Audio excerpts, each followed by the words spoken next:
Greetings, Clarissa's and Rudolphs. This is Mad Hair Patrick. Well, it's time for Winter Cyber Wonderland, and once again, we're going to look over some Christmas specials. But not just any Christmas specials, Cartoon Network Christmas specials! While we always watch some timeless holiday TV specials, every year we look forward to seeing Cartoon Network air their own Christmas specials, whether they be brand new or nostalgia. They're so popular, we constantly watch them on cable, DVD, even streaming service. And I tell you the votes from the II review, and this top list ended up being the victor. Now for this list, we're only going to look at some of the best original Cartoon Network Christmas specials. So we're not going to include any Hanna-Barbera, DC, or any other original specials because they weren't made for the network. As always, they had to take place around Christmas or mostly resembles Christmas. And in keeping the spirit of the holiday, we're counting down to 12 specials that our true loves gave to us.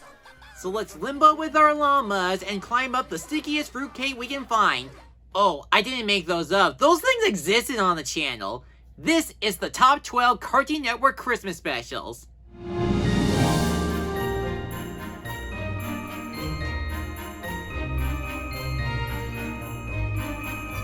Number 12. Home for the Holidays from Sheep in the Big City.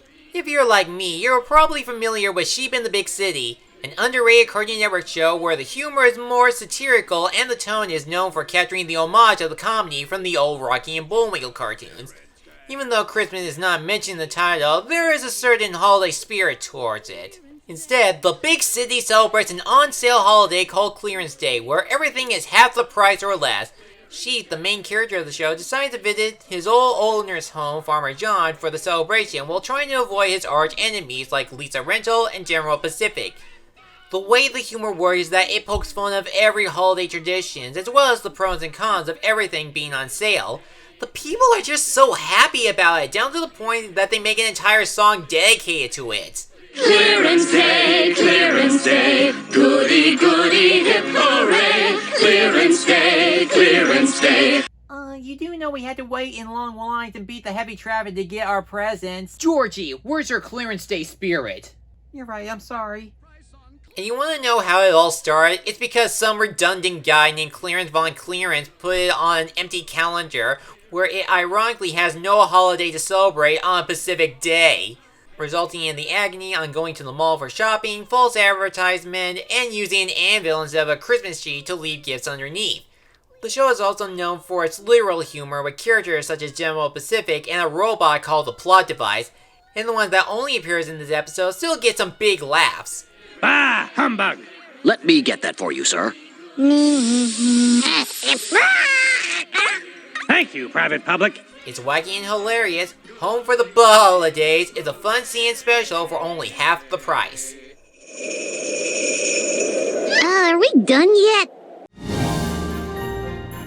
Number 11.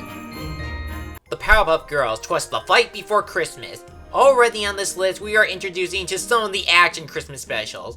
The city of Townsville is celebrating Christmas while everyone is waiting for their gifts from Santa. But one of the main villains from the show, Princess Morbuck, wants to have the one gift she can't stop talking about, being a Powerpuff Girl. However, that will never happen because she is on the naughty list and there's a bunch of reasons why. You bought the city and legalized crime? You hired Mojo to try and destroy us! You gave us a bomb for our birthday?! Why do I get the sudden feeling that her meanness is at the level of that disrespectful reboot? Learning the harsh truth, she decides to tamper with Santa's list by switching the naughty and nice list, and it's up to the Powerpuff Girls to undo the damage. This is one of the Cartoon Network Christmas specials that deserves some attention. While most of us remember the hand-drawn animation from the early seasons of the show, the use of flash animation does look good for a Christmas episode. It brings plenty of amazing scenes whenever the villain sneaks into Santa's workshop Mission Impossible style in an epic fight between the girls on racing to the North Pole. In fact, the show's version of Santa is cool. Well, at first we see him as wasted over the obvious lie, but he can show imitation when things don't look right and react calmly, especially when he casts his magic. The best animation in the special is when Blossom, Bubbles, and Buttercup spread some Christmas spirit from decorating their house to becoming Santa's little helpers at the end of the episode. There's definitely a lot of fighting before Christmas, but the day will be saved thanks to the Powerpuff Girls.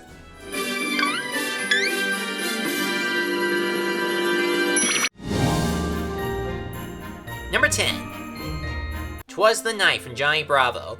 Despite being 6.5 minutes long, there is a certain charm to this Christmas cartoon. Johnny Bravo heard a strange noise from outside. He thought it was a burglar, but he accidentally knocked out Santa Claus. Unable to carry his bag with his broken arm, Santa ordered Johnny to do his job and deliver every present on Earth. What makes this a Cartoon Network holiday is that it tells the episode in rhyme, honestly referencing the night before Christmas. Also, the episode seems to be more like a tribute to the whole season of Johnny Bravo, where we see him deliver gifts to characters who only appear in one episode, season 1 itself, or make crossovers with the series. We 12 bit? Right. Scooby-Doo! Whenever Johnny travels through every house and country, it gets entertaining and also sweet on how he brings in the presents, including when he tries to find one for his mama. It's a Christmas special that brings charm and a holiday cheer. Merry Christmas, you pinhead. Round 2 is next year. Number 9. The Nutcracker from Courage the Cowardly Dog. Most of us might remember the Nutcracker. It was whimsical, had fun battles, and some excellent ballet and choreography that makes the Nutcracker a recognizable Christmas character. Well, Courage decided to throw their ballet into the mix. The family went into a junkyard to check out some of the garbage that they see is rather useful. But when night falls, 2 pack rats pop out and wants to eat Eustace and Muriel for dinner, and it's up to Courage to defeat them with the help of his toy Nutcracker.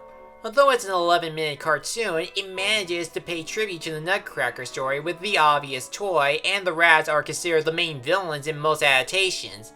They even use the recognizable music from the show, and they fit the tone throughout the episode, and also throw in some beautiful dance scenes during the chase scenes.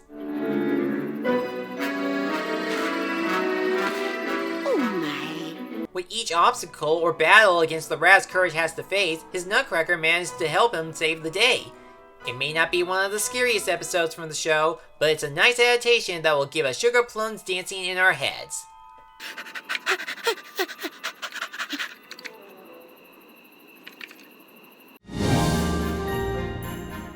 Number 8. Merry Christmas from Ben 10. Don't you just love how a comic book or action series celebrates Christmas? Ben, Gwen, and Grandma Max are stuck in the middle of nowhere, but they come across this Christmas village. But little do they know that the village is under a curse, and anyone who enters it becomes an elf. The head elf, named Mr. Jingles, holds Grandpa Max hostage because he thinks that he's Santa Claus and wants to have the perfect Christmas this year. As it is an action-packed anime series, it definitely brings some awesome action scenes whenever Ben goes alien to face awesome enemies like Nutcracker, snow monsters, and giant panda dolls. The speed of it makes it a lot exciting and goes into detail like a comic book.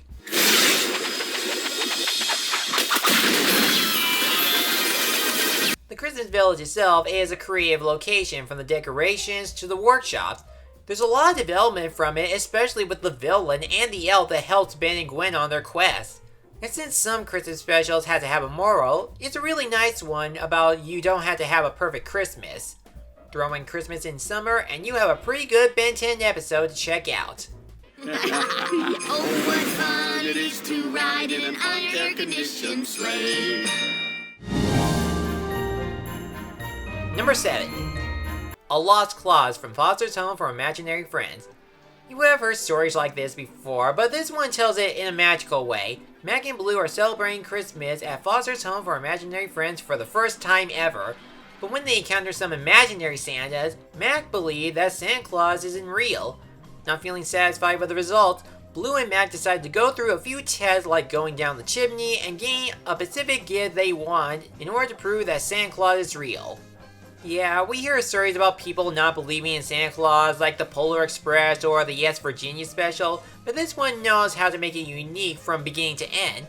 It's really funny and interesting that kids imagine a bunch of Santas every year for their Christmas joy, and they try to one-up each other on who is considered the best Santa. Now let's imagine it with all the famous celebrity and animated Santas. The episode would often make many references to Christmas classics like A Christmas Carol and even Charlie Brown when Mac walks into the snow. There's always a whimsical feeling inside Foster's home with all its colors and when they celebrate the holiday, especially in the final chapter in the cartoon. And the characters like Wilt, Eduardo, Coco, Mac, Blue, Mr. Harriman, Frankie, and Man Foster are still their lovable selves as they were in the show. It's a charming episode full of Christmas miracles. Can you imagine that?